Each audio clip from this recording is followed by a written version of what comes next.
to the First Focal Plane podcast with Sean and Rooster.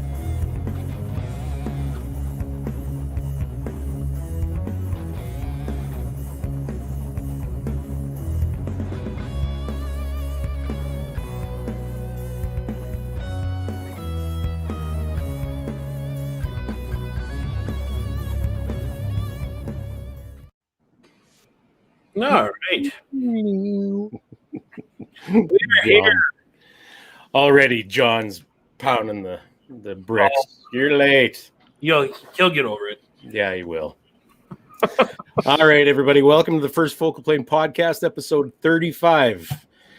Trust us, we're as bitchy as you are about all this, so hang with us. We'll try and work through some of this shit. Yeah, that's why we got Tony Bernardo here from the CSSA. And we'll get into that shortly about what dropped. But stay with us. We got to pay some bills. Kurt, you want to do EM Precision? But first, we're proudly brought to you by EM Precision Rifles in Leduc, Alberta, Canada's premier precision builder of lightweight hunting rifle starter packages and King of 2 Mile competitors.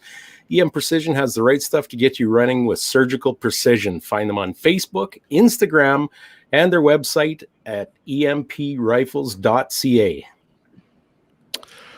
Well, tonight's Top Shot is brought to you by Bolt Action Coffee, who bring you exclusive award-winning specialty coffees to the precision shooting community. Boasting specialty coffee cupping scores of 85.5 or higher, Bolt Action Coffee Roast will get your morning started right and keep you on target all day long. Choose between Scopes Up, Overwatch, and Suppressed.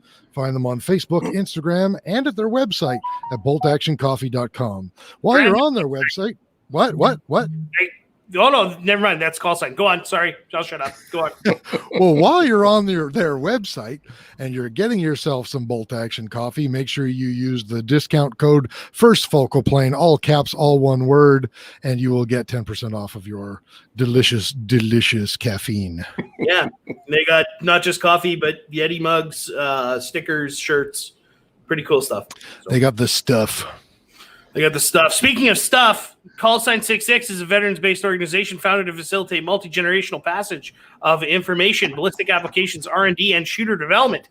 Within Call Sign 66, the passage of information is omnidirectional. Our organizational philosophy is such that we all have something to offer, and there is always room for improvement.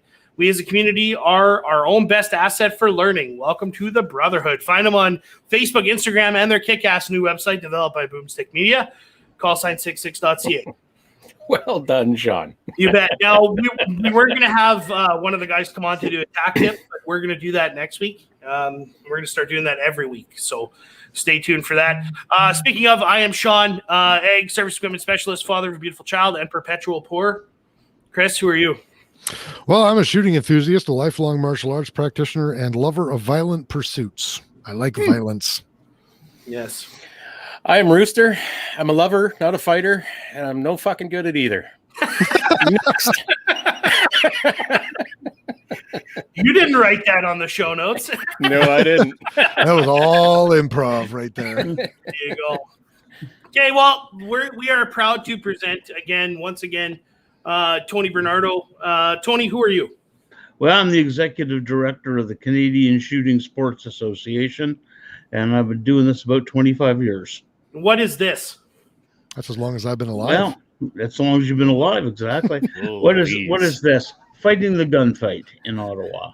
Excellent. You know, I got into it 25 years ago in a big way as the legislative committee chairman for the former Ontario Handgun Association. I was one of the drivers and the people that put together the first Fed Up 1 and Fed Up 2 rallies in Ottawa. The first one we had 18,000. The second one we had 21,500 people. Wow. Yeah, they are the second and fourth largest rallies ever held on the Hill. So they were big ones, you know, but it didn't do much good in getting rid of C-68, did they? No. So I've been spending a very busy day today doing media interview after media interview with my COVID hair and everything, you know, and looking sharp. Hey, there you go. Looking shaggy, actually. I'm starting to feel like a little bit like Rooster, You don't want to feel like this. Yeah. There's a lot of There's lot of maintenance in here, man. I didn't want to say anything, but if you put a hat and some blue earmuffs on, I wouldn't be able to tell the difference between No, them. I know. Probably true. Lose the glasses, though, but then I wouldn't be able to see you. Nice. Well, as we're all aware, some terrible news was dropped today by our fearless leader. I guess you'll call it that. Fearful leader. He's a fearful. Yeah. He's not my leader. No. Yeah. Exactly. He might be your leader, Sean. He's not mine. Yeah, how dare you, sir? Anyway, but Tony, what exactly happened today? The government introduced a new gun bill under the guise of saying that this was all about our compensation package. By the way, refused to call it a buyback. You can't buy back stuff from me that you never sold me in the first place. And number two, it's my money.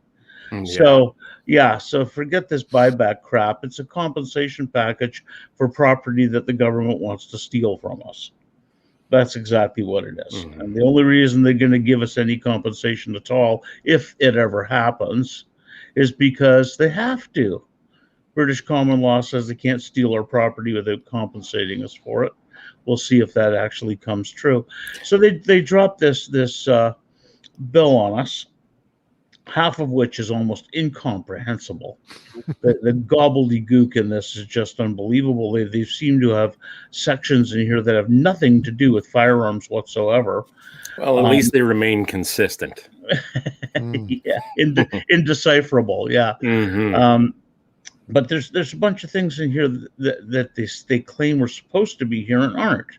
And of course, the big thing is the compensation package. Yeah. That was what all the ballyhoo was about coming up to this bill, and there's nothing in it. It says the details of the compensation package will be released later. I remember reading a report, and I don't know if this is, I haven't read the actual bill, unfortunately. I wasn't able to read it today, but there was a report that they were saying something to the effect of that they may use independent mediators or independent what the hell is it called when somebody determines what something is worth? Evaluators to determine the value of each person's individual firearm for compensation. Is that actually in the bill, or was that? No, it's not in the bill. No, that's just what people were talking about. Nothing's in the bill. There's nothing in the bill about the buyback or whatever they want to call it. Their compensation package. There's nothing in the bill about it at all. They're supposed to be, but the details will be announced later. So let's just examine that for a minute because it's kind of fun. So if you follow the Australian model, as our good friend Dr. Gary Mauser did, he did up a research paper on what it was going to cost Canada. Now, if you went with the New Zealand model, where you have to have a turn-in station every so often, in Canada, because of our geographic size, we need something like 14,500 stations. What was that all? Yeah, and each station is going to have to be manned by a few police officers. They're going to have to be peopled by a few thousand police officers, don't you know? Yeah, and then you're going to have a few clerks because they're going to have to be able to enter information and arrange for the compensation that you're supposed to be paid, and an evaluator. Now, where in the hell in Canada you're going to find 14,500 evaluators? I don't know that. I mean, I could empty out the contents of every gun store in the country that I know the people of and probably bring you a couple of hundred. Well, not only that, am I wrong? But isn't the entire RCMP, what the hell do you call it? Rank and file officer force? Doesn't it just over 20,000? Yeah, that's what I thought. So we're gonna take like 2/3 of the entire rank and file police force for the RCMP to get this done. That's only one shift. Well, they can work government hours. They'll be open 9 to 5, 2 days a week. Remember, approximately 14,500 collection stations. each one of which has to have multiple police officers. Yeah. Yeah. Okay. Right. Exactly. Yeah. Right. Now, remember, every time they do one of their turn-ins, they tell you, don't bring the firearms to the police station. Right. Okay. Yes. Right. Remember, there's a backstory to that, right? Don't bring the firearms to the police station because you might get shot. Yeah. Right. So you have to have the police officers come to your home. Yeah. Right. But don't bring the firearms to the doorway. Why?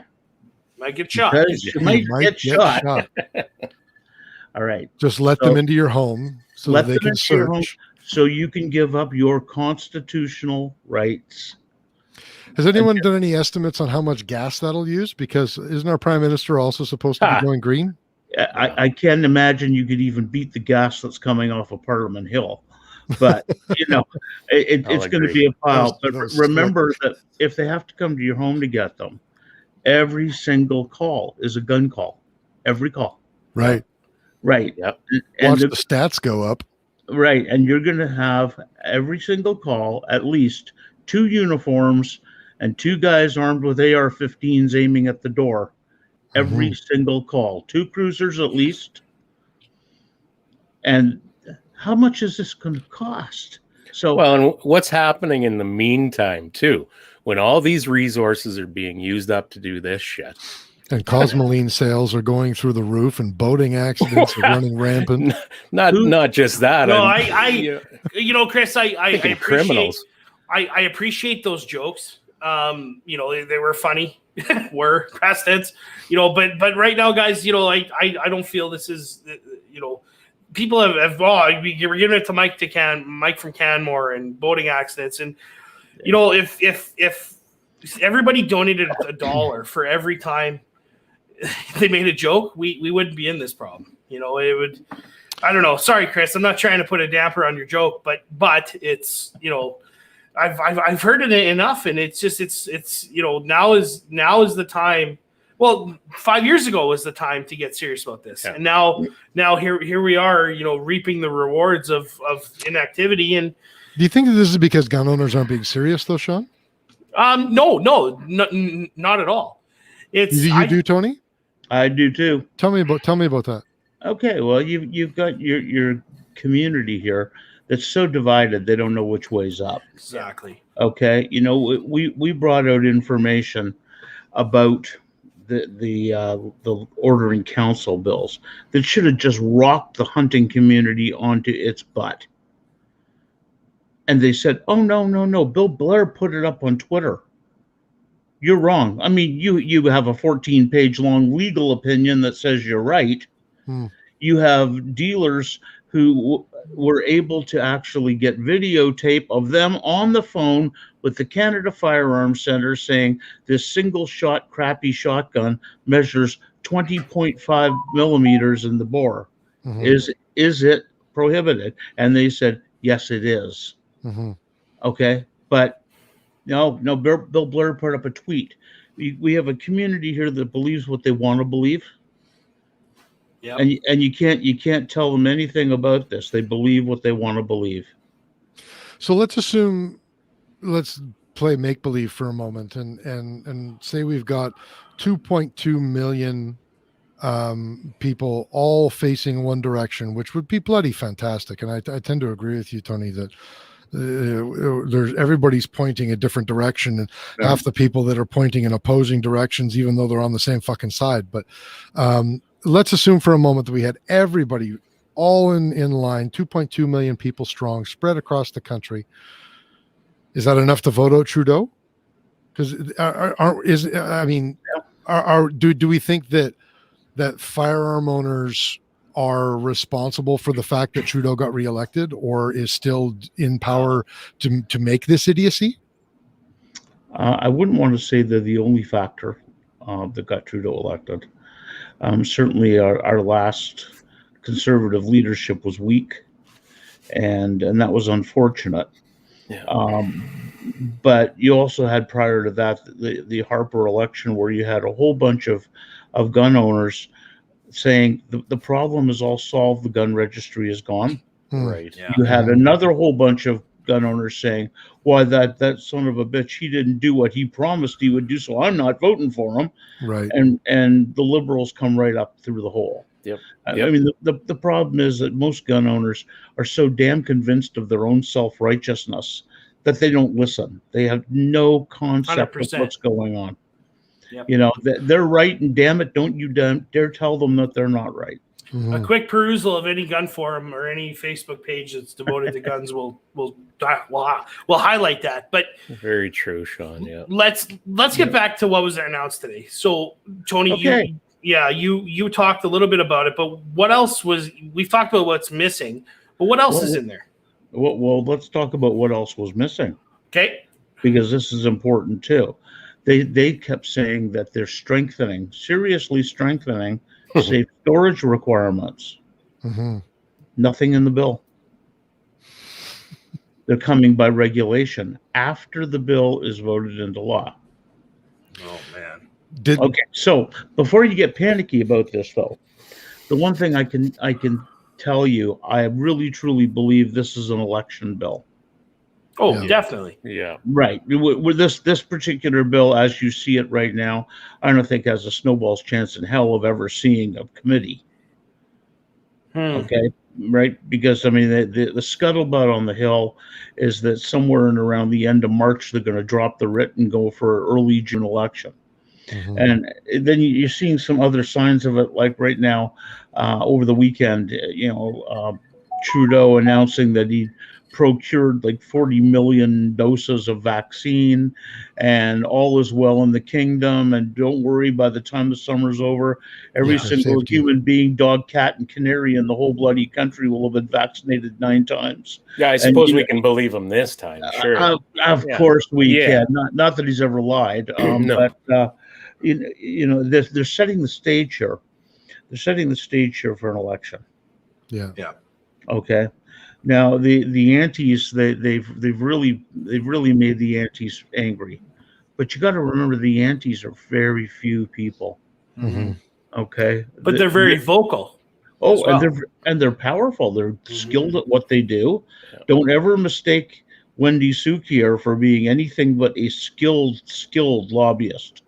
Yep. I've been going head to head with Wendy for 25 years, and I'll tell you something about her. She's smart, tough, and knowledgeable. God, She is that's tough to give that to her. Man, yeah, but I've been in the ring with her, and she is a formidable candidate. Yeah. We want our enemies to all be, pushover morons. incompetent. Right. If that were the case, then she wouldn't have been getting traction for 25 Yeah, years. that's right. Exactly. She's good at what she does, and Heidi Rafton is a professional lobbyist. That's what she does for a living.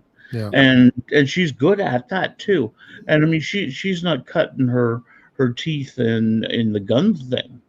That this is an aside for her. She's working for I think one of the big tobacco companies. I mean, she's got a tough road to hoe. You got to be pretty good to do that job.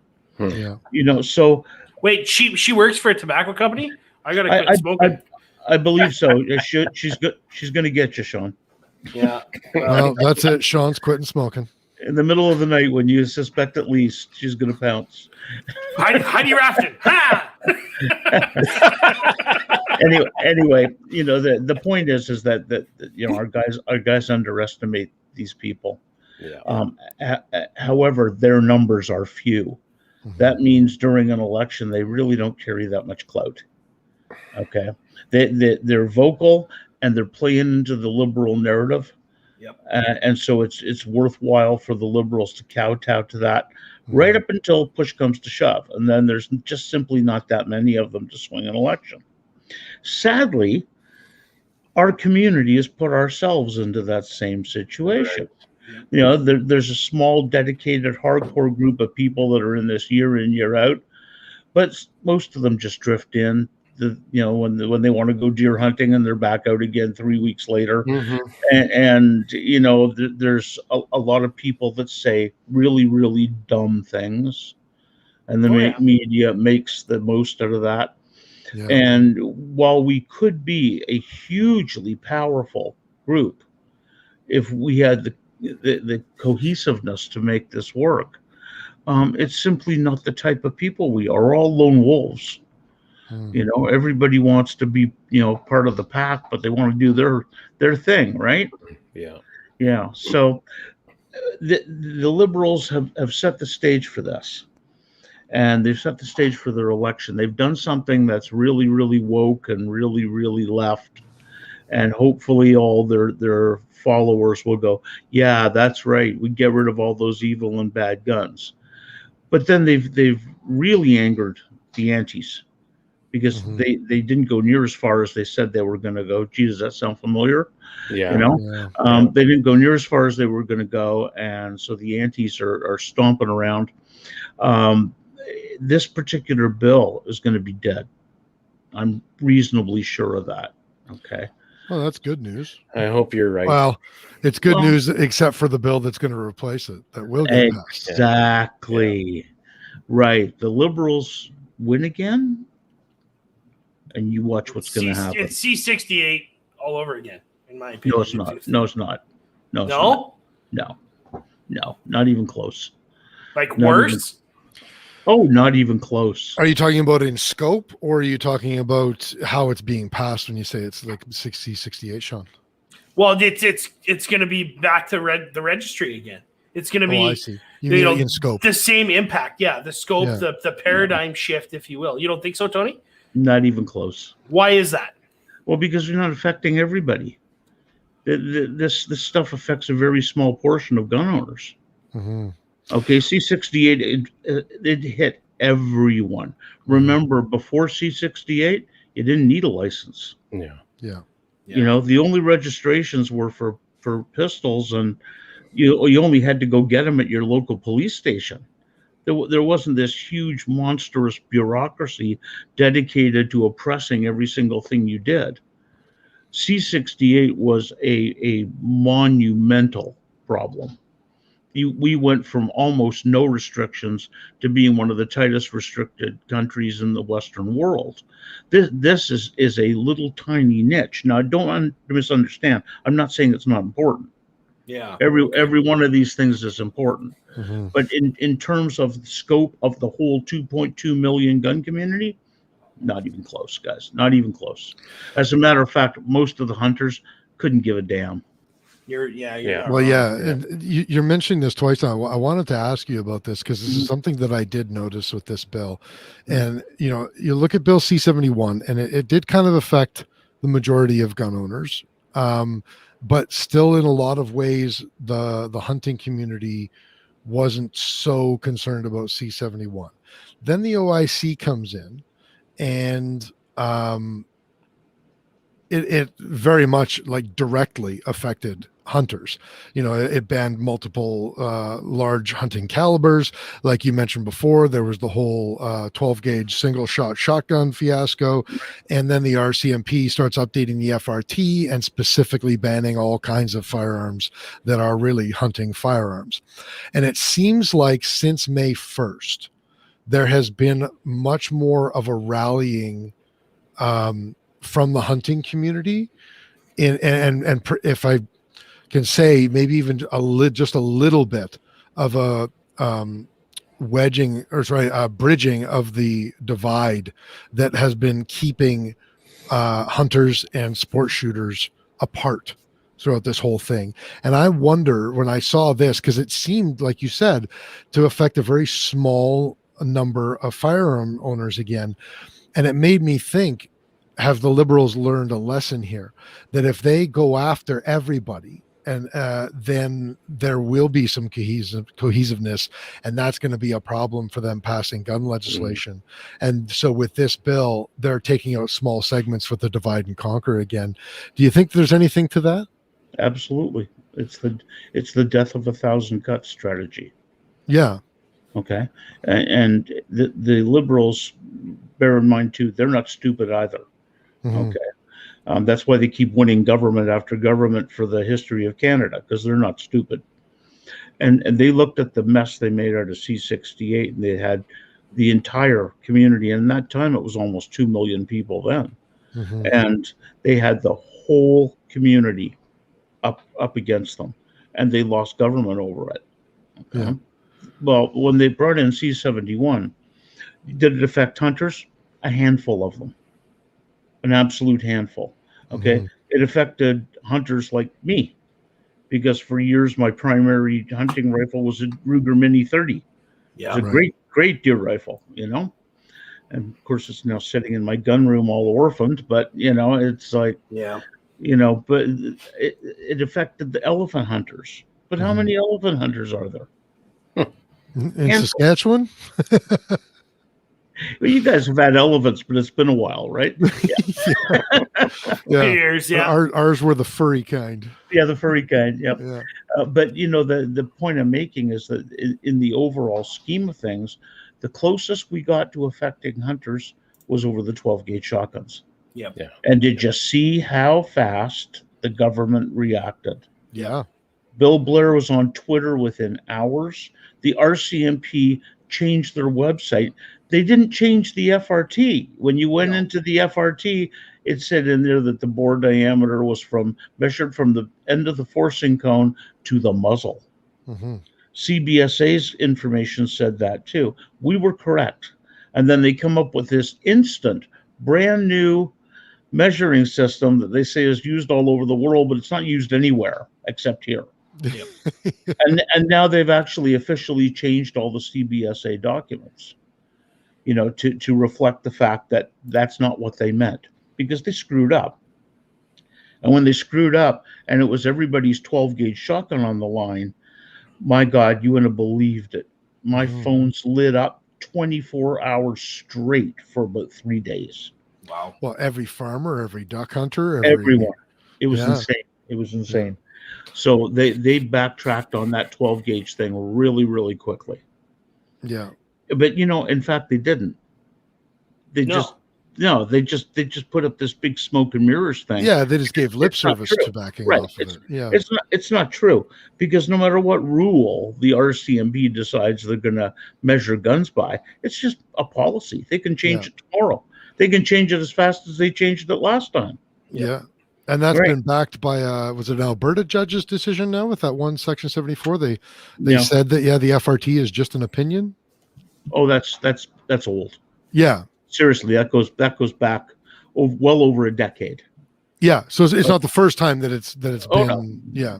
No. I mean, Ed Berlew has done literally dozens of cases with the FRT in question, where the powers that be at RCMP, Murray Smith specifically, have testified to many courts. It's just the opinion of a technician.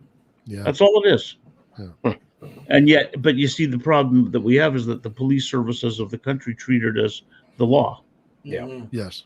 So they arrest you, and then you go to court, and then you drop $25,000 at minimum, trying to prove that, hey, it's just an opinion. Yeah. And have your name dragged through the mud. Right. And at the end of the day, the judge says, well, yeah, you're right. It's just an opinion, but it's the one I'm listening to. Yeah. And they convict you anyway. Yeah. Well, I guess that's the problem. Hey, is it may not be law, but it carries weight in law. Sure does. Sure does. And make no mistake, I mean, Murray Smith has a resume longer than your leg. Yep. I don't know. I'm pretty tall. When I first started getting involved with the United Nations, which is I did my first gig at the United Nations in 1997 or 98. Murray Smith was already there. Yeah. As one of the accredited world experts on firearms. So he's been around for a while. He's been around for a long, long time. Knows everybody. Knows everyone. Yeah. You know, and has acted as a professional expert. Well, literally for decades. Literally. I mean, you're not going to chump him off by accident in a courtroom. No. That's not going to happen. This I guy can imagine. Good. Yeah, he's good. Well, let me ask you this, because we're talking a lot about the things that suck. I wanted to bring you back, and there may not be an answer for this right now. I suspect if there was an answer for this, maybe, it wouldn't be a problem in the first place. But do you see any way to unite the 2.2 million of us who are all in the same boat that's got a giant leak in it, but on opposite sides of that boat? Yeah, you need to have something that they all mutually suffer with. Which seems like right. the order in council would have been that. No. So what's it going to take? Like, are they going to? The government was trying to nail these 1,500 types of black guns. Yeah. Okay, that's what they were trying to do. And the shotguns just got caught up in the crossfire. Absolutely. Well, and then there's a whole bunch of shotguns that are, tactical looking, and that's what they're trying to nail. Okay, because tactical looking just scares the willies out of the liberals. Trying to nail with a broader brush. Exactly. Yeah. Exactly. So, the fact of the matter is that most hunters look at those firearms and go, yeah, nobody should own those. Mm-hmm. Yeah. Right? You don't need that to go grouse hunting. And you hear all these stupid platitudes all the time. Shoots All the the time. same damn Yeah. cartridge that yours does. Yeah, exactly. That's not it. Yeah. Okay. No, you talk to the purists and you won't get those. You won't get that agreement out of them. That it's still the same tool. So what is it going to take? Do you think, whether hypothetical or something that you see potentially happening, or whatever? No, I don't see it happening. So you don't think that we are going to end up united? Yeah, we'll end up united when it's too on late. the wrong side. When the last 10,000 gun owners lose their guns, they'll be united. Yeah, the They'll be last united. 10,000 of us. Yeah, exactly. So you think it's just too big of a ship to steer right at this point? You can't even get the gun community to agree on the time of day. Yeah. You simply can't. Everybody's got their own way of looking at it, and as you know, that every one of them is right. Just ask them; they'll be happy to tell you. It's not something you're going to attain. Okay. If only more people would listen to the First Focal Plane podcast, would unite us all. Everything would be good with the world. Cats would sleep with dogs. It would all be great, Cats and dogs living together. Yeah. And sin. Harmony. In harmony. In harmonious sin. So, I mean, okay, so that sounds a little gloomy. No, it's not. It's realistic. It's realistic. Sure, realism can unfortunately be gloomy sometimes. What do you see? Like, what do we do? Well, I'll tell you, the solution to this is political. Okay, there is no other solution. For sure, no question. You simply cannot solve political problems with court action. You can't do it. Okay. You can't solve political problems with things like petitions. Okay, and you guys have heard me before say, don't waste your time doing petitions. Yep. And immediately, like 700 people jump on my head, say, well, at least we're doing something. No, you're not. You're wasting time. That's right. Okay. Look at those and go. Yeah, petitions. If you can tell me one time in the last 40 years where a petition has made a difference, I will eat the petition on camera for you. Okay. Without salt. But without salt. But you can't find one where it's done anything. I'll tell you what a petition does is it gives a politician something to talk about. Yeah.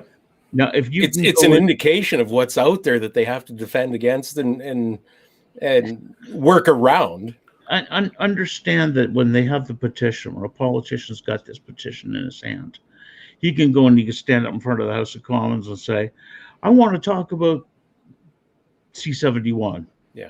Because I got this petition here with 5,000 of my constituents that are really ticked off and they think it's bad. And they go, thank you, member, for whatever. That's it. Yeah. Yeah. Really. That's what's happened for all of them. If you guys have ever seen a petition read into the House of Commons, you would believe what this is about. Well, that AR-15 petition, when it got read, didn't Glenn Motz read it? And it was like, okay, thank you, member. Moving on.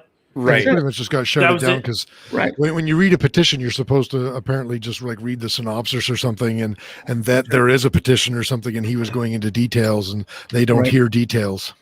Right. That's right. And what happens is the petition gets read into the House.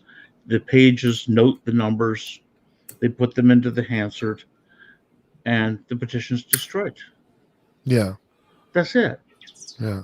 I mean, petitions might have worked at a time when, you lived in a little tiny peasant fiefdom with the king. Yeah. But in a modern democracy, they're absolutely useless. Okay. I've heard that e-petitions carry even less weight in Parliament than standard petitions do. Absolutely. But people won't sign standard petitions anymore Yeah. because of the name and address requirement, and it gets shuffled around and nobody trusts anybody anymore for good reason. Yeah. For good reason. And so, even that, this is just not a way to do it. You are way better off to write a letter. And this sounds really goofy, guys, but this is true. A real live paper letter written on the back of a cocktail napkin with a crayon that says, "You suck," carries more weight than that petition does. Seriously, yep. Isn't that fantastic? You said that the last time you were on with us. You said write a handwritten letter and go from there. More than on a petition. Cocktail napkin. It has to be on a cocktail napkin. Have I been wrong, Sean? Nope. Nothing has changed since the last time we talked in May. Nothing's been changed. No. The thing is that the politician looks at that, and remember, every single physical piece of correspondence they receive is recorded. Okay. Mhm. They look at that and they go look at the back of the cocktail napkin. There's someone who's written it with a crayon, and all it says is, "Gun bill, you suck." Okay. Somebody had to take the time to send that. Yep. The fact that somebody who was barely literate could write it on the back of a cocktail napkin with a crayon means more in terms of value than all the electronic petitions you could imagine. Yeah. And there's some tricks in doing this stuff too. Like, for example, if you write a letter to someone in the House of Commons and you CC it to another MP, and those CCs are on the bottom of the letter, every single MP that's CC'd has to share it with all the other MPs that are CC'd. Parliamentary protocol. So you send off one letter and you've got 10 people on the CC list. You've now got 100 copies of that letter floating around on the Hill. Yep. And you only had to send one. And you guys gave me shit for writing handwritten letters to a few guys for the podcast, Kurt. Did I? Yeah, you did. Did I? Yeah. Anyway, so what was in the bill? Because we've talked about a few things that were supposed to be but weren't. Well, they banned a whole bunch of pellet guns, BB guns. Thank God, those things are so dangerous. Oh, gateway guns. Yeah. Gateway guns, yeah. Gateway guns. I love that. I love that. Glad you do. Yeah, it's just the stupidest thing I ever heard. Well, shouldn't that indicate exactly what this entire fucking thing is about? Like the ridiculously of it all. Yeah, it was a bad day for Umarex, let me tell you. Yeah. They got all those really cool looking pistols that they sell, and Tire makes a fortune on them, and they're gone. I wonder if they understand, and I'm sure that they don't, but I just have to take a minute to point out the irony of comparing airsoft and BB guns as the gateway to, murder and real firearms. And you're comparing that to marijuana, the gateway drug, which is really the only other way that the gateway term has ever been used. Mm-hmm. But this is the government that legalized marijuana because prohibitions don't work. The irony is like the mental gymnastics not to get that irony when you're making this gateway guns comment. I'm not able to do those sorts of backflips. That's because you don't think like a liberal, Chris. Well, that's my problem. That was a compliment, not a problem. that was written on my report card by my third grade teacher. That's right. Okay, so the other things that were in this. First of all, there's a couple of really scary things in this. Yep. Is that anybody can initiate a gun ban on anybody else? Yeah. You simply got to make a complaint, and without any evidence at all, a single cop can come into your house, seize anything. Now that's the letter of that. That seems so crazy. It is insane, and I've been So, dealing guys, with the for media example, with this all day long. Oh okay? yeah. For example, if I have my cased gun going out to my truck, from my condo to my truck, and one of my neighbors feels threatened, they can call the RCMP or city police, and within minutes they'll be at my door taking every firearm that I own, every piece of Everyone, not ammunition. just that one you're carrying Nope. out. Nope, That's all right. of them. Yeah. And Is then- that how it was written? I didn't. Yeah. I thought that what this allowed was it allowed a person to file an application in court without the defendant being present. What's it called? The friggin' stupid Latin legal term. I forget what it is. Ex parte, whatever. It doesn't matter. Mhm. But that it was. Notified? It allowed them to file a petition in court that would be heard without defense.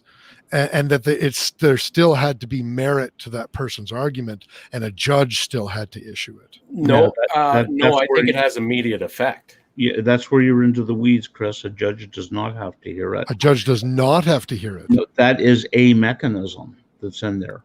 But there's another mechanism that a police officer can make the decision on his own. That's ludicrous. And you don't need a warrant. Yep. Well, what is going on here? Right. Because C70. Hang on. And the police officer, and this is right there, okay, right there. It's the police officer is able to seize anything. Not anything, anything. So it's not limited in scope to firearms. Right. Right. It's not limited in scope. You can now have a police raid on your home with no warrant, and they can take anything they want. Well, that doesn't exist in free and democratic countries. What the fuck is going on? No kidding. You know, that was the question that Evan Solomon couldn't answer earlier today. When I said, "What the hell kind of country are we living in?" Right. Yeah. Yeah. Oh, I think. Well, it's I mean, coming that to light. sounds like that sounds exactly like what Right. the Communist Party of China would do to somebody living in Hong Kong. Right, and changes to Section 74. Okay. Yep. Yeah. It used to be that if they revoked your firearm, you hung on to your firearm until the Section 74 hearing was over. Not now. 30 days. That's 30 crazy. days and it's gone. Even if the Section 74 hearing is still there, they can still seize the firearm. Now, here's just not to switch gears too fast, but a lot of comments are coming in, so I wanted to get to it before it disappears. Daniel Crossland is asking, and we haven't mentioned it yet, so maybe we'll mention it first and then get to his question. But there's legislation about municipalities. What in the bill is about municipalities? And then we'll let you answer Daniel's question here. Okay. Well, there's a bunch of stuff about municipalities, most of which is like difficult at best to read. But basically, the feds are saying that they're going to let municipalities make up their own rules vis-a-vis handguns. Okay, now what that means in English, I don't know. Who knows? Because the problem you have with municipalities is they're subject to provincial control, not to federal control. That's right. And yet the feds say they're going to ignore that and give this to them anyway.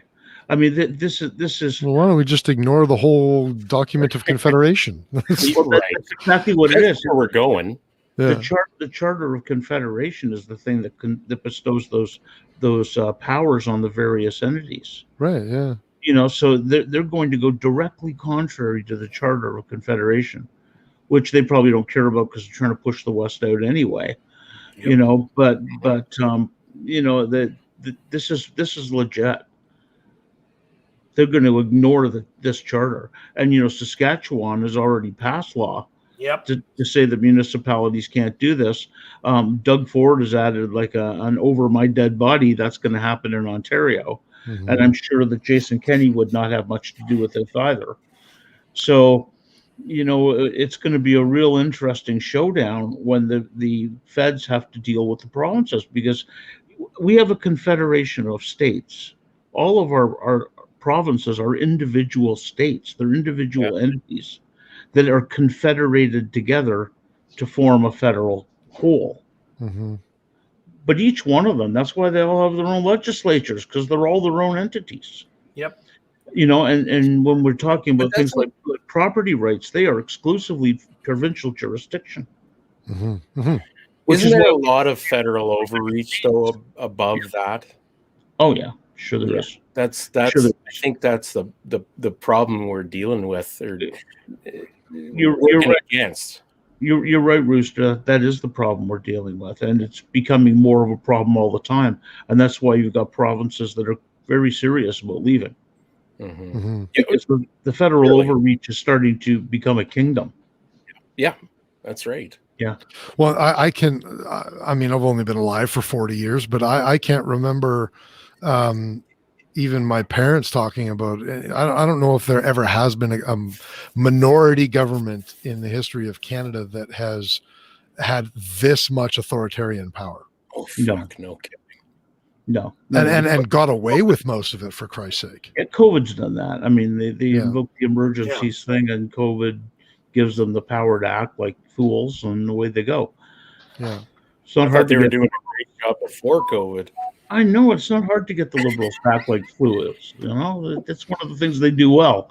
But in the meantime, we're seeing the results of it.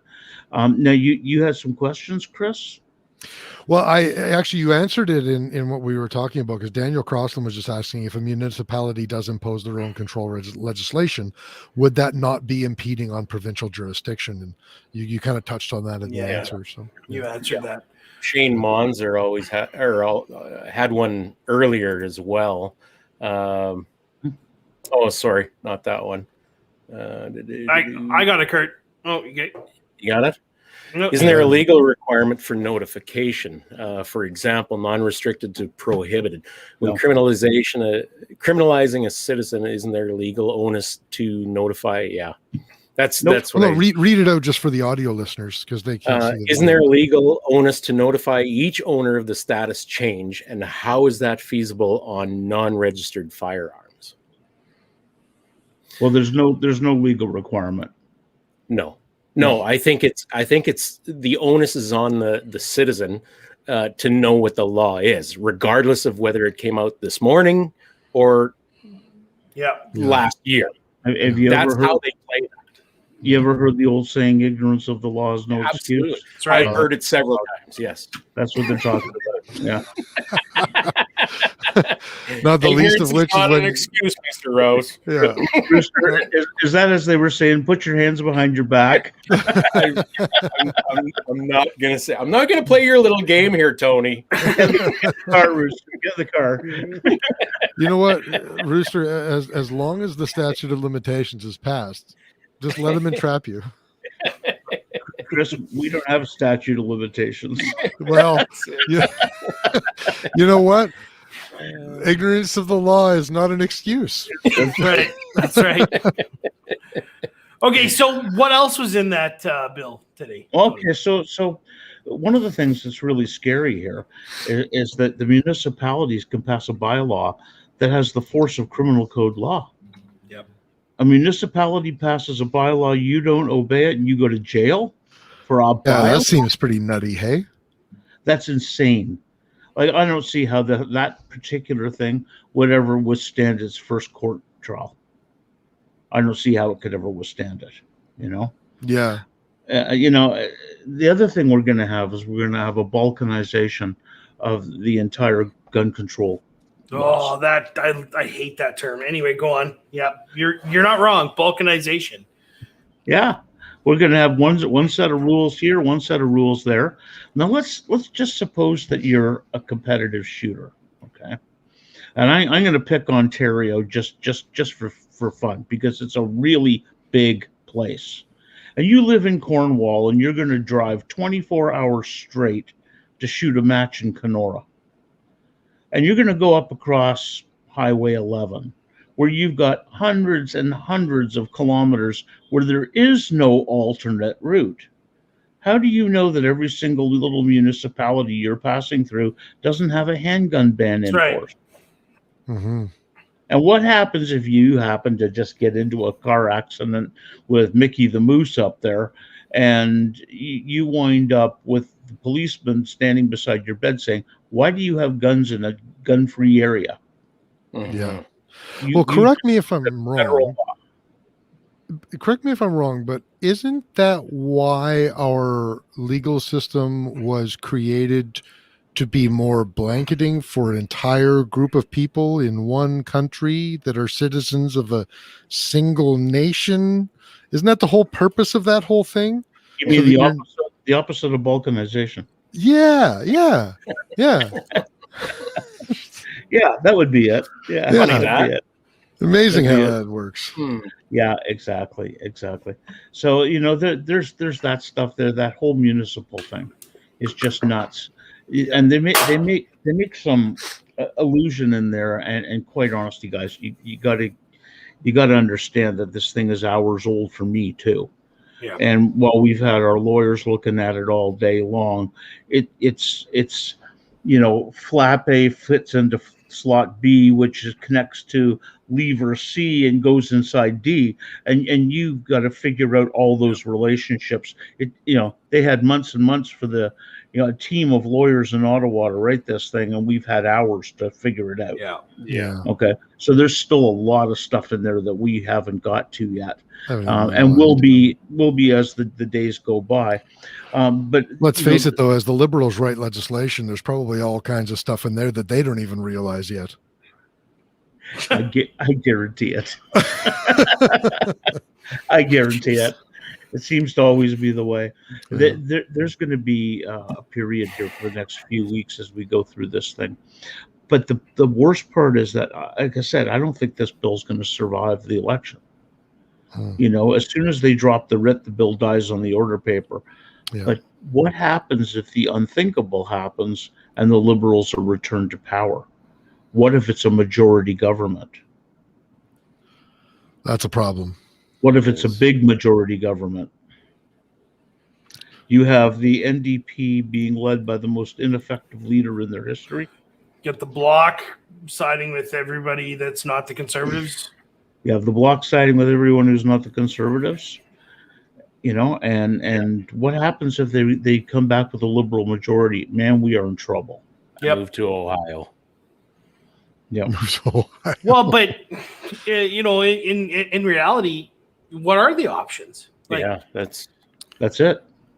The only option, the only solution to this thing is a political one. You cannot beat this stuff. Okay.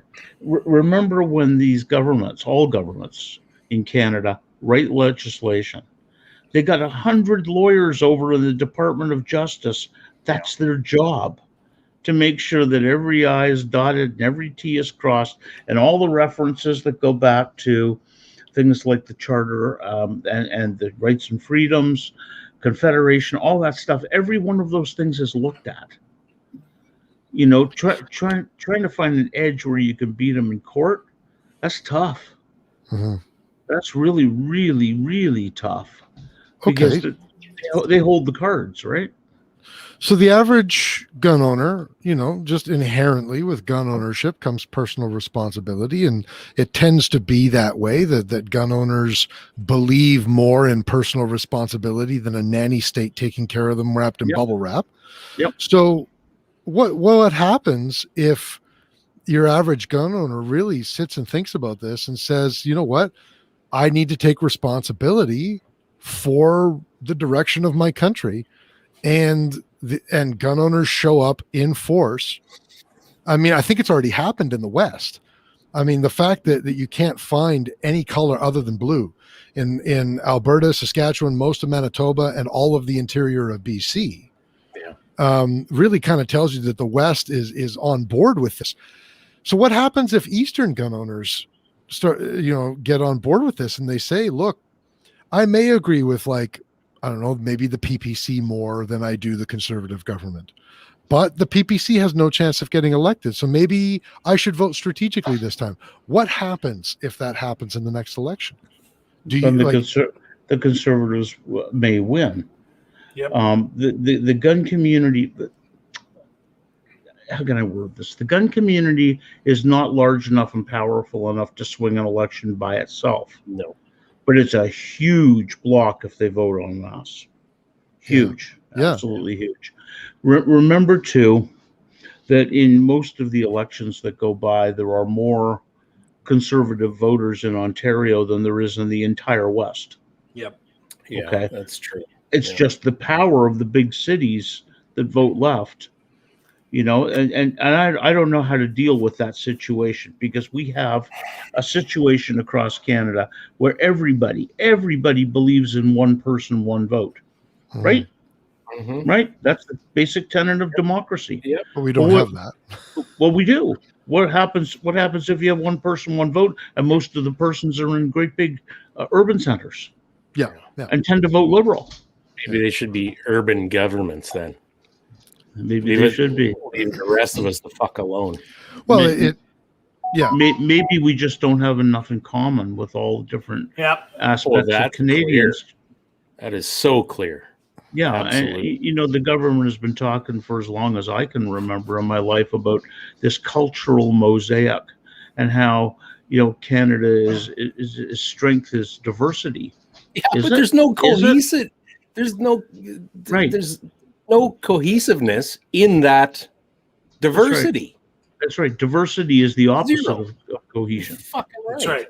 You know, so at that point in time, then what do you get? You get like wildly divergent opinions on how the country should be run. Yep. And when you have most of your strength in these big urban centers, we're going to have this problem in perpetuity. But I don't have a solution for you.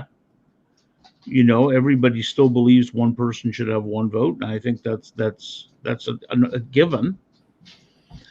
But then what do you do? So I mean, we have to try to take urban dwellers and move them over to our side. And boy, I'll tell you, that's getting really, really hard when you've got the Yes. city of Toronto talking about forcing gun owners to leave their homes and move somewhere else. Yeah.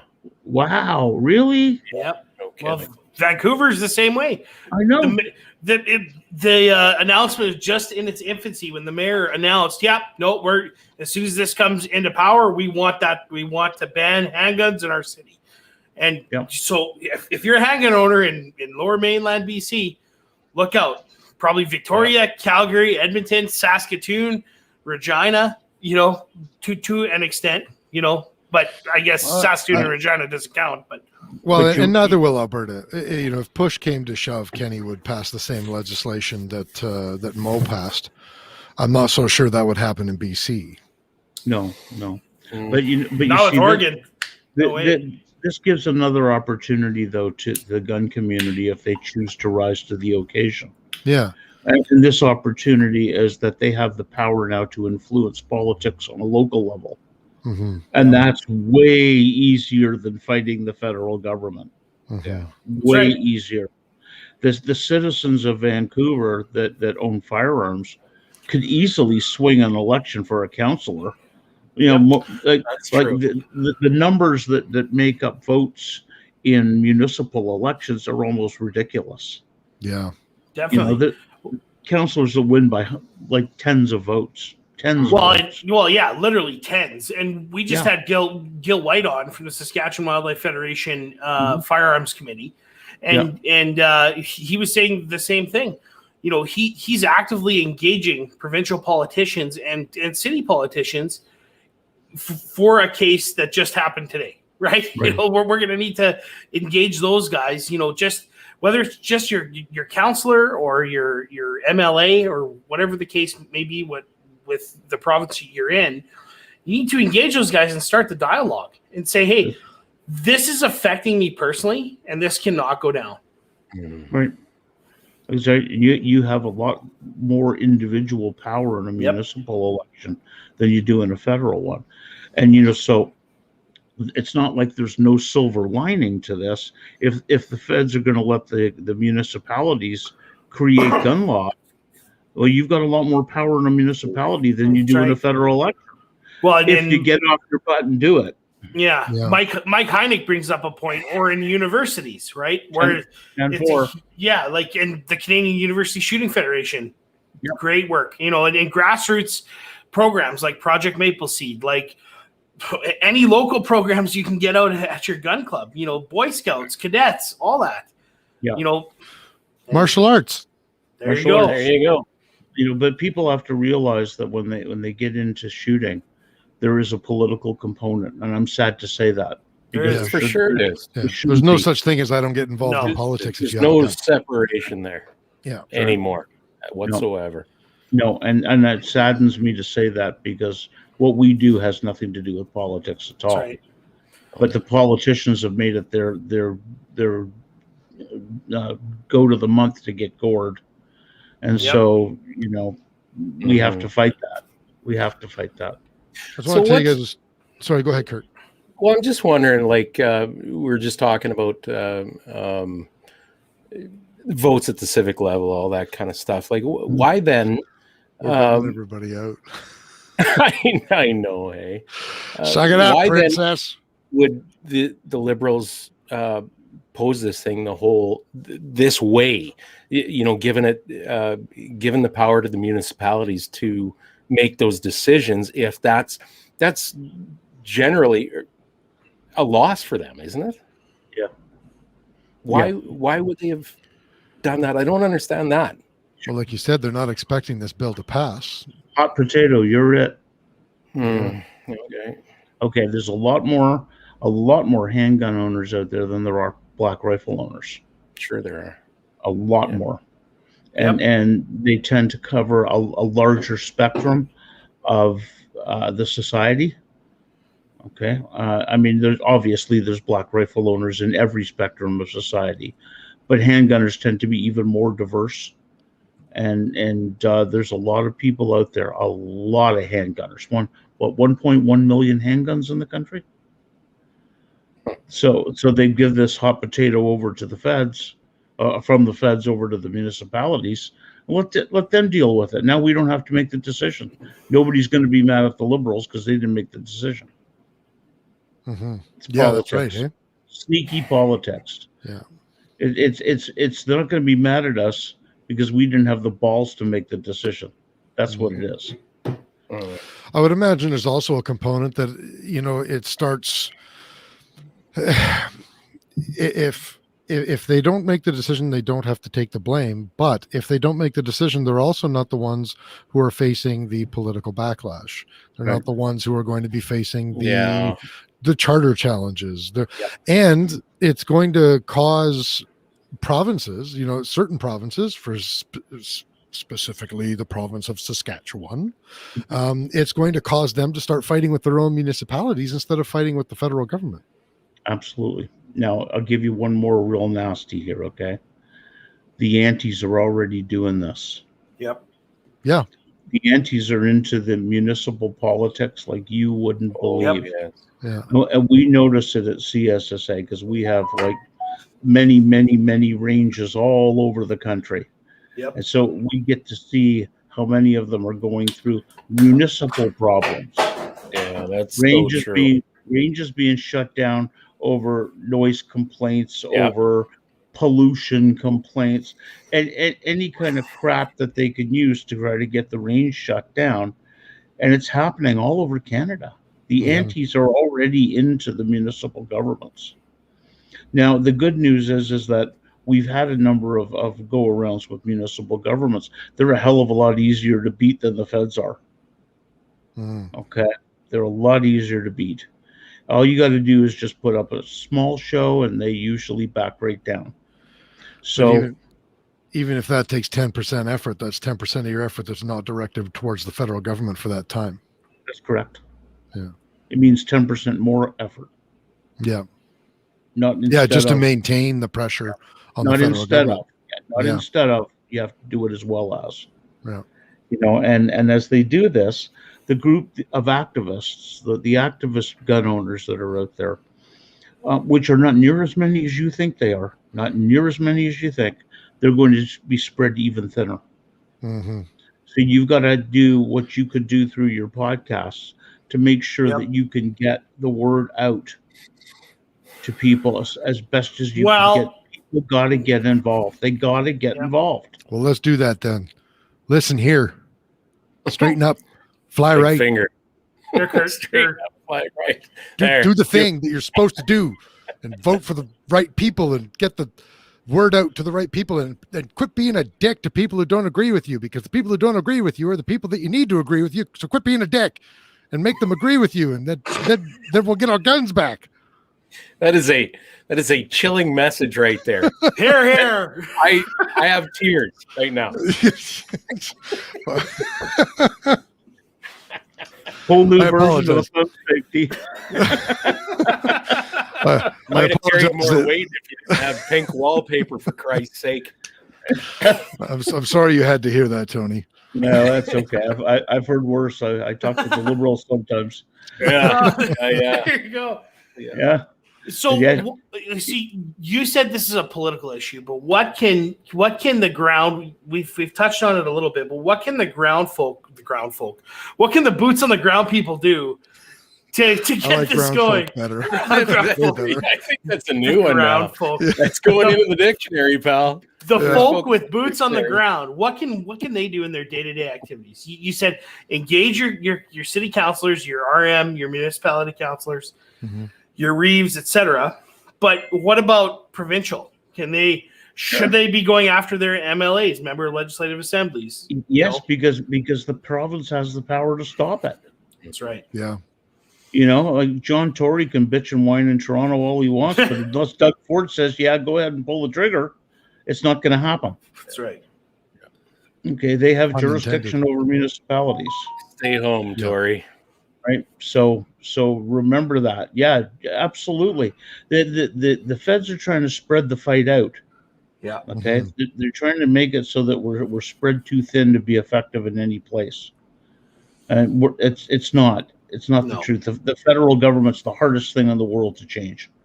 The other governments are easy in comparison.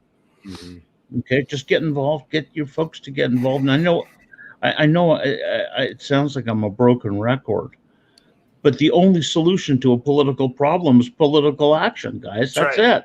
That's right. You can't be dependent upon the handful of people that are working with the organizations. Yep. We're not Supermen.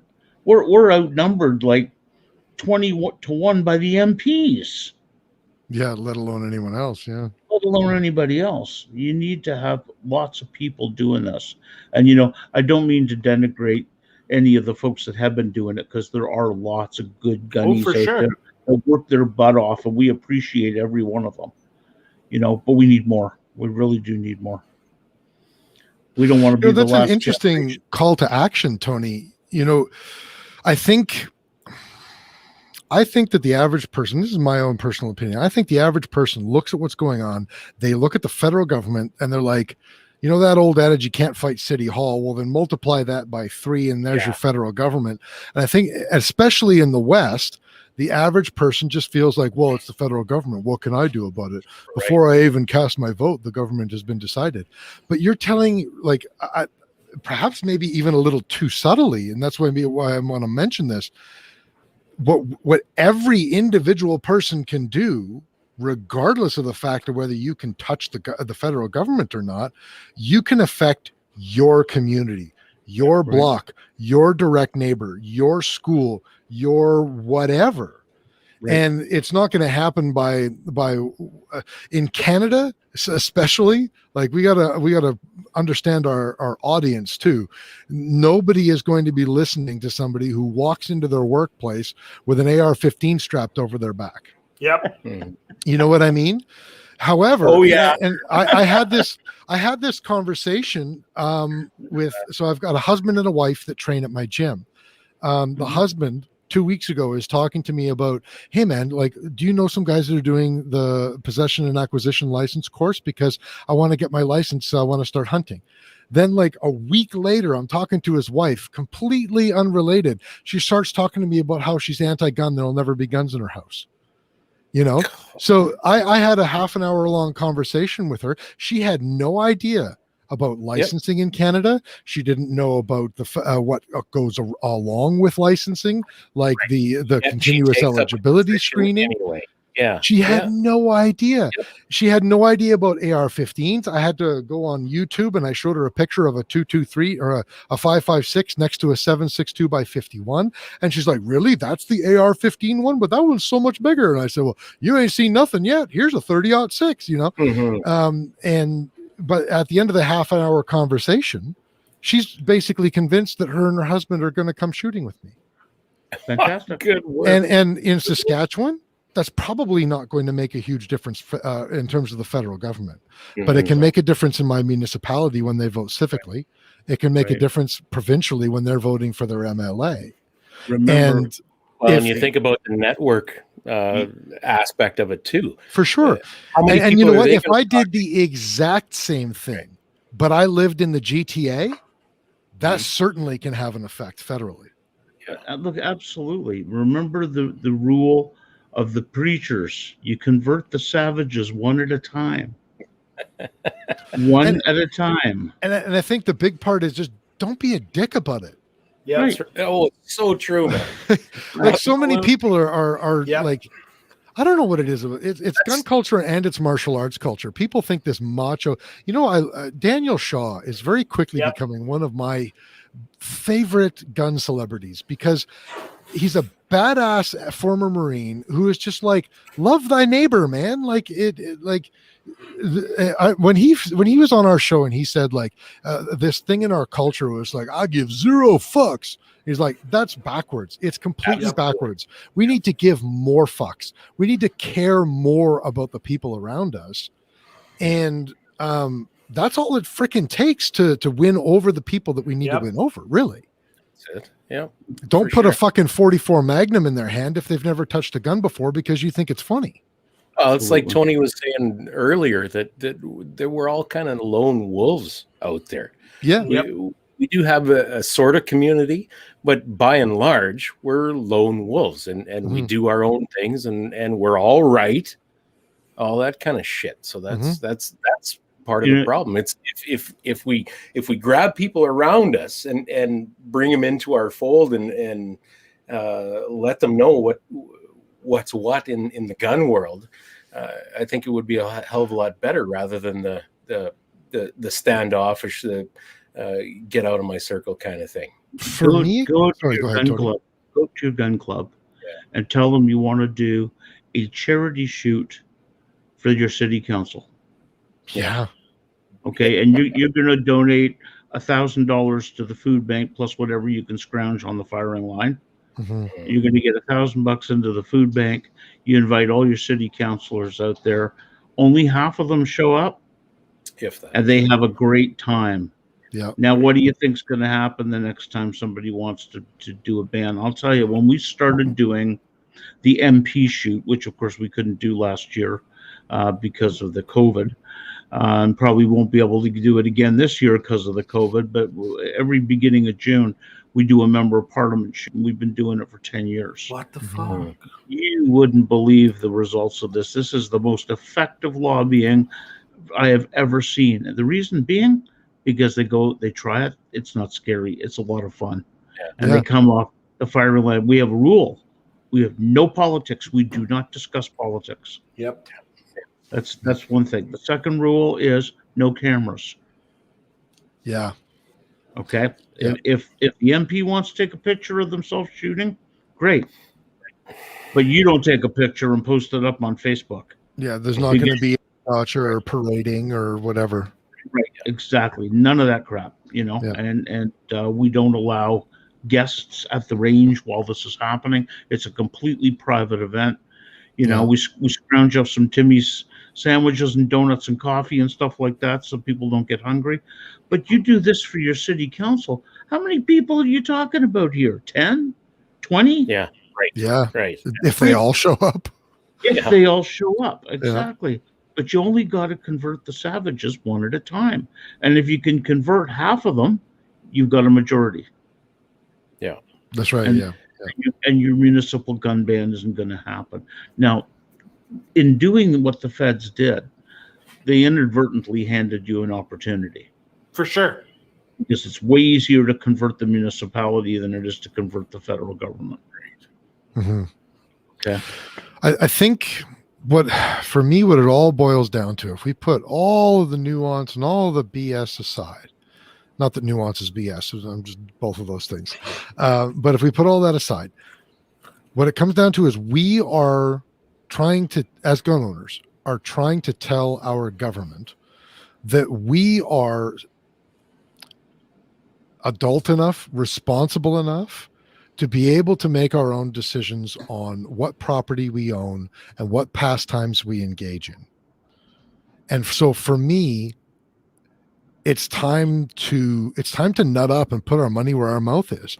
If we are responsible enough to make these decisions for ourselves as citizens, then we are responsible enough to act like adults, to be positive influences in our communities, and to show people what gun ownership is actually about. Unless I'm wrong. Right, you are. Not at all. Yeah. But with great power comes great responsibility, right? If we're yelling at the federal government that we are responsible enough to own these things, then damn it, we're responsible enough to show it, right? Right. Right. So get your stuff together, go to your gun clubs, get out there and convert the savages. It's Pull a lot up your easier. pants and clean your room and Make your bed and don't be such a dick. Not that everybody is, but that's the problem. Is it only takes one. It takes one person to make a stupid comment, to try to carry an AR-15 into a Walmart. Not that that's happening in Canada, but I mean, you know what I mean. It takes only one person, and especially the small vocal anti-gun groups, they'll make sure everybody knows about it. Yeah. Absolutely. That's why you got to make sure that when you pick your people that are going to go approach your city council about coming out to this like really fun day for charity while you raise money for the food bank, send your people who don't swear every second word. Yeah. Make sure they're not in full camo with their hat on backwards. Yeah. You know what? It was when the protest happened in Washington, the Donald Trump protest. I was watching it live, and I saw the guy with the furs and the horns. Yeah. And I turned to my wife and I said, "The Nordic MAGA." Yeah. That guy is absolutely a media magnet. Every single reporter in the whole place will run right to that wacko and say, "What do you think you're doing here?" "Oh, I'm just having fun." Oh, and it's guaranteed. It's like when you go see the city hall people, dress properly, dress respectably. You want them to respect you? Well, then dress properly for it.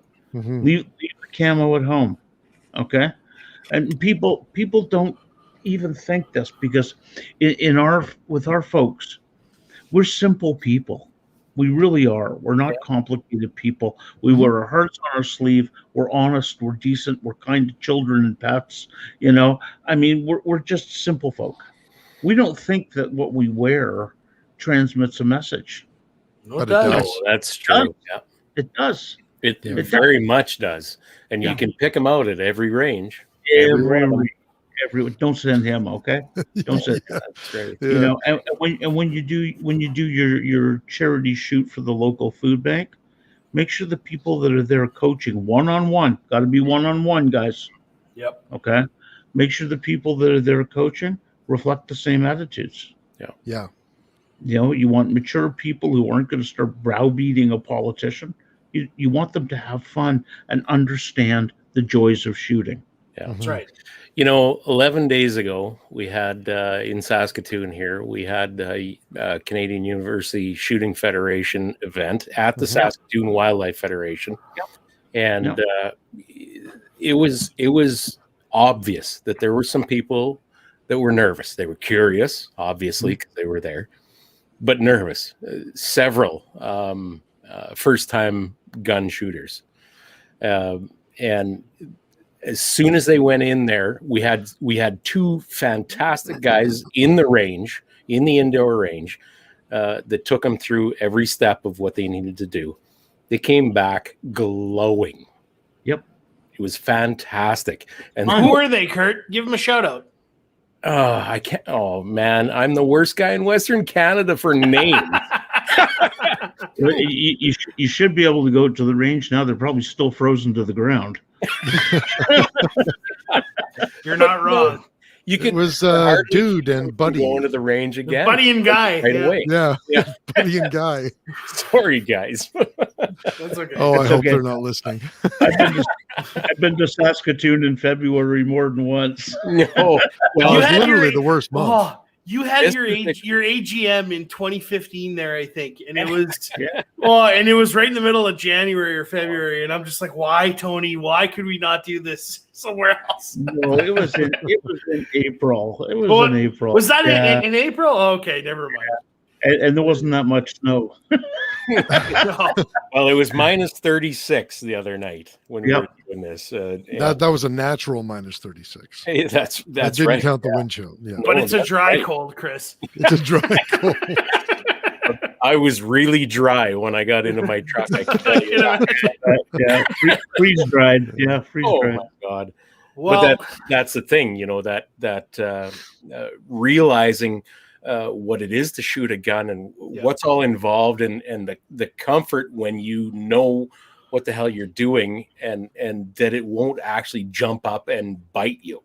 yeah. Mhm. You know, Or when you get that security with somebody who's confident, who can show you and make you feel welcome and warm and Absolutely. safe while you're having fun, because it's an adrenaline dump. As soon as you shoot that first gun, it's like, holy shit, can I do that? Well, at least it was for me. Can I do that again?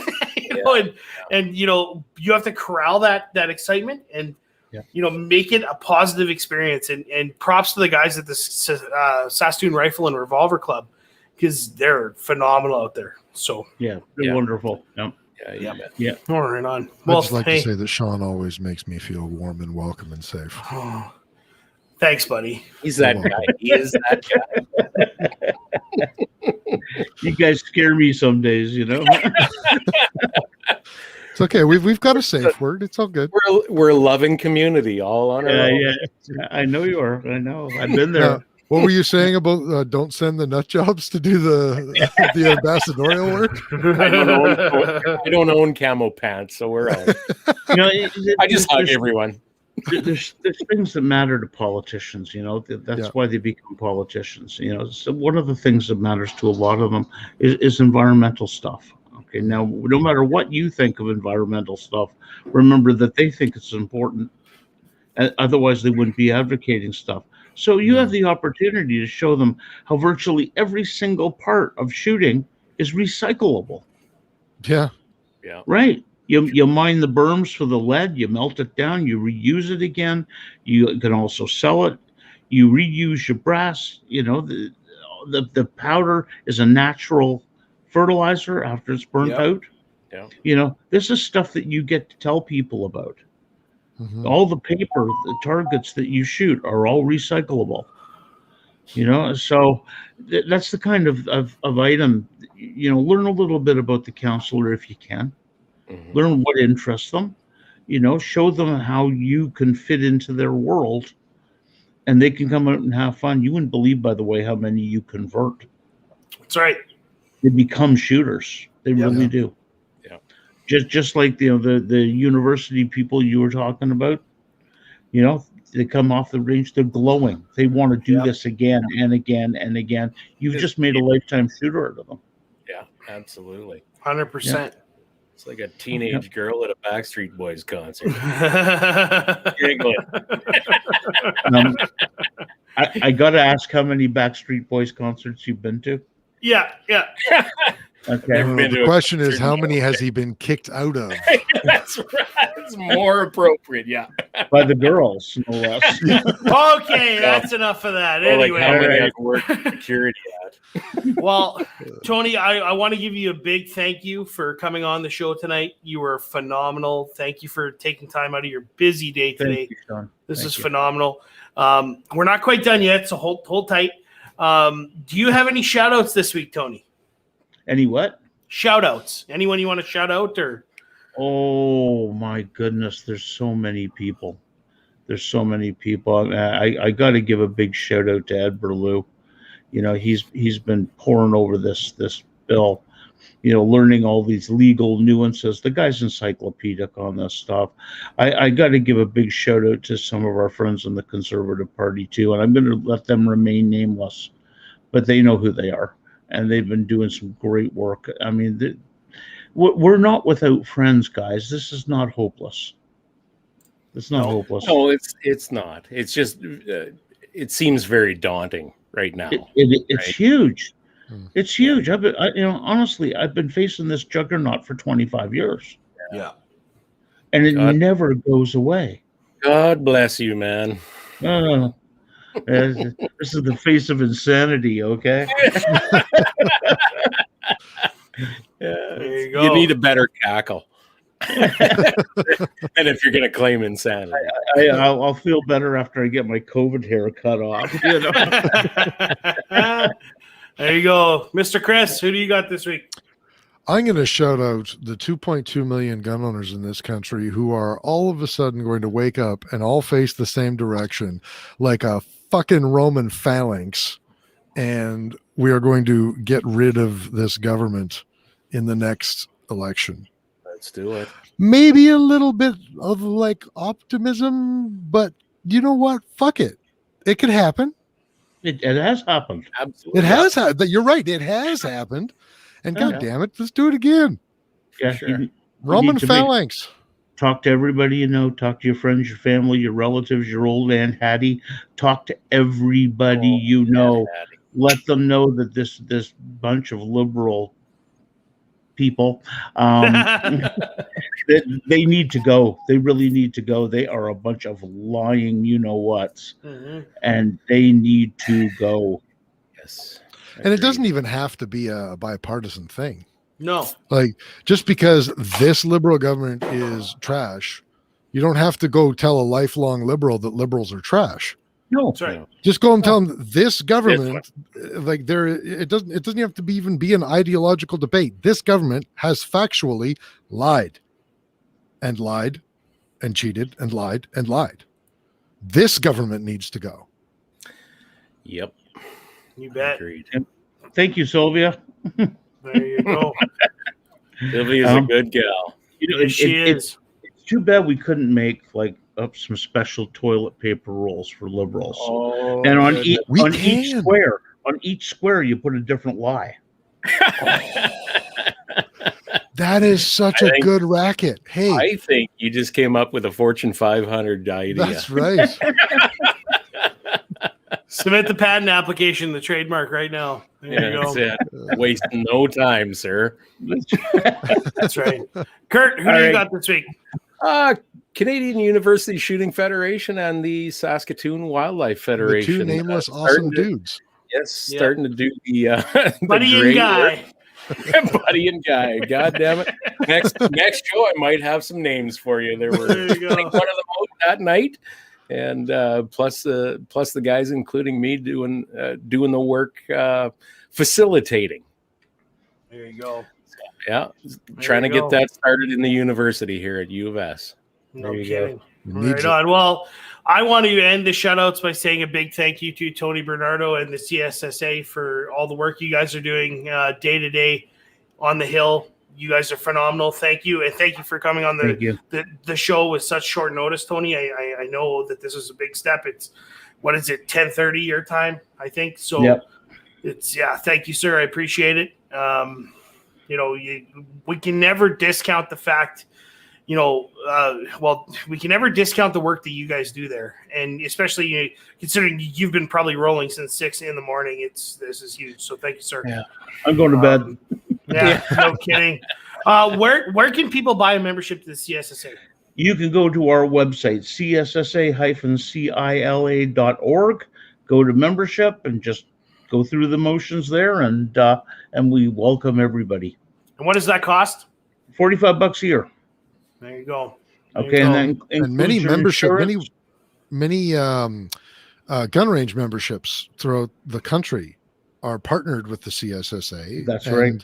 A membership could possibly come with their local range membership as well. Hey, That's right. Absolutely. And we got the great insurance program and all kinds of benefits for members, including discounts on great things like firearms legal defense. And thank you, Mike. Appreciate that. Mike's got a little thing up there on the screen. Appreciate that, Mike. Thank you.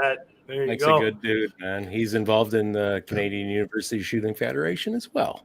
Fantastic. Is he buddy or is he one, guy? one of our board members. One of our John board Evers. members. Yep. No, Ken Neener is part of the council on the Canadian University Shooting Federation. I think John's a part of it too. I think. Yeah, is he? Yeah, John could be too. Yeah, and John's also on our board of directors. We got a great board, fantastic board. Some of the best people in the country. And without telling any secrets, of course, your new chief firearms officer retired off of our board of directors to take Mr. Bob Freeberg, you bet. Yep. Yeah, and Bob is absolutely the most awesome guy. He is just great. What a warrior. Get out there and tell Why have everyone. we had Bob on the show? Well, I'm trying. So It's probably not easy stepping into that CFO position. My God. Especially when the incumbent is not relinquishing power. Yeah. You have no idea of the cesspool of bureaucracy you are stepping into. I can only imagine. We'll save that for another show. Yep. I'll ask Bob to get in touch with you. Oh, thank you, sir. I appreciate that. Hey, speaking of appreciation, apologies to Wes Stevens. We had to bump you again this week for Mr. Tony Bernardo. Yeah. So, Thanks, guys. yeah, and For you, buddy. that's right. Right. And big shout out to John Johnson and his band, the Dirt Road Scholars, for the kick-ass music. And we will see you next week. Tony, hold on. Don't go anywhere. We want to talk to you for a quick second.